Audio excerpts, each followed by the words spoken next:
You know what? Being interracial sucks. Like, it really, really sucks. So, I'm half white and half Indian. Not the Indians that put the dots on their foreheads and the food made from ghost peppers. No. I'm talking the ones with the tomahawks, the feather headdresses, and were nearly brought to extinction due to smallpox. And I'm about to give you the entire rundown of why it's absolutely atrocious to be interracial. First of all, I'm not one of those white boys named Trevor. Oh, I'm 1/16th Cherokee, by the way, who can summon his little Wendigo. No. I'm like 35% Indian.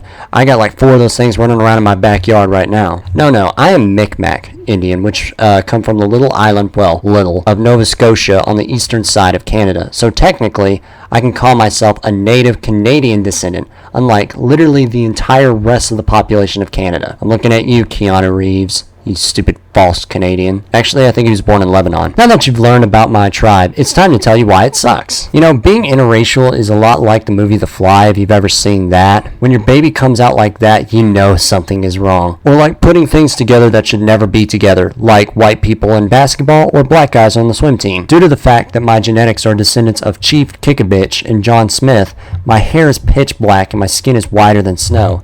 People constantly ask me, what the hell are you? And I'm like, hi, my name is Jimmy, and I am the one that is not judging you right now. This is a true story. I constantly get asked if I'm Asian or even Mexican maybe. Technically, I do have some Asian relatives way up there in the family tree, but at this point, it really doesn't matter. Back when I used to work at the zoo, true story by the way, I had a coworker who happened to be Mexican, and he asked me how many generations I was. I'm like, generations? Like, the game? I said, what do you mean? When did your family migrate here? I don't know. So you're not Mexican?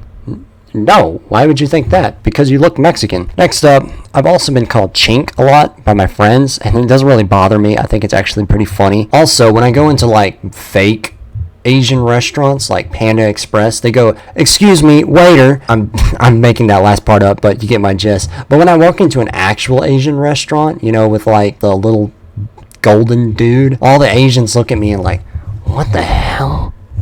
What is this place? So being interracial sucks because you're kind of stuck in the middle of 2 completely different cultures. Like if I'm dressed in more of my fashion Indian roots, people would probably call me racist because I have white skin. Also, side note, not everyone who is white is automatically from a first world country, jackass. For example, the Mayagasite Jews, a population of Ethiopian Jews who were forced out of their home country due to religious persecution.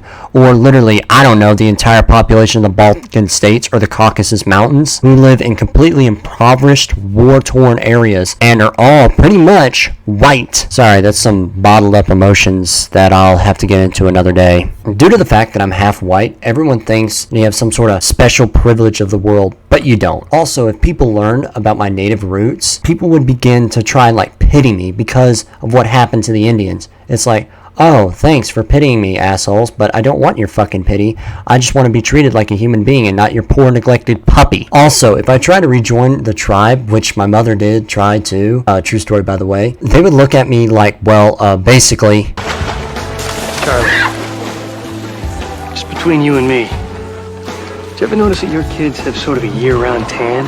like the racist grandfather whose grandchild is half black and his son-in-law is named Tyrese. It fucking sucks. Due to all these factors, you basically have to make up an identity or choose an extremist ideology. And, well, I kind of chose mine. I have no culture. I have no future because everyone doesn't like me. I hate it. I hate it! If you don't have kids yet, do yourself a favor.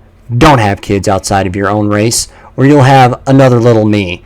And I promise you, you do not want that. In conclusion, each shall seek its own kind.